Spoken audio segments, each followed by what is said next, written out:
नमस्कार दोस्तों, आपका स्वागत है हमारी खास रिपोर्ट में, जहां हम आपको बताने जा रहे हैं भोजपुरी इंडस्ट्री की सबसे बड़ी प्रोजेक्ट के बारे में।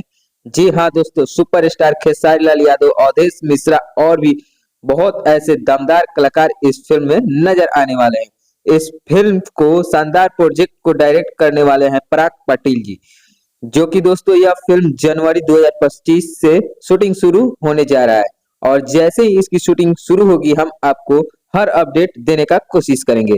तो तैयार हो जाइए, क्योंकि पराग पाटिल स्टाइल सिनेमा आपके लिए कुछ नया, कुछ धमाकेदार धमाकेदार लेकर आने वाले हैं। और भी बहुत सारी इन्होंने फिल्में दिया जो कि बहुत ही सुपरहिट और काफी फिल्में चली। अगर आप भी इस फिल्म को लेकर उत्साहित हैं तो वीडियो को लाइक करें, हमारे चैनल को सब्सक्राइब करें और कमेंट करें और वीडियो को शेयर करें, ताकि और लोगों को जानकारी मिल सके। और आप इस फिल्म से क्या उम्मीद रखते हैं, कमेंट बॉक्स में जरूर बताएं। फिर मिलते हैं दोस्तों अगली वीडियो में। तब तक के लिए आप लोगों ने इस वीडियो को देखा, उसके लिए बहुत बहुत धन्यवाद। और आप लोग इस चैनल को सब्सक्राइब कर लीजिए। भोजपुरी सिनेमा की हर खबर सबसे पहले सिर्फ आपको हमारे चैनल पर मिलता रहेगा।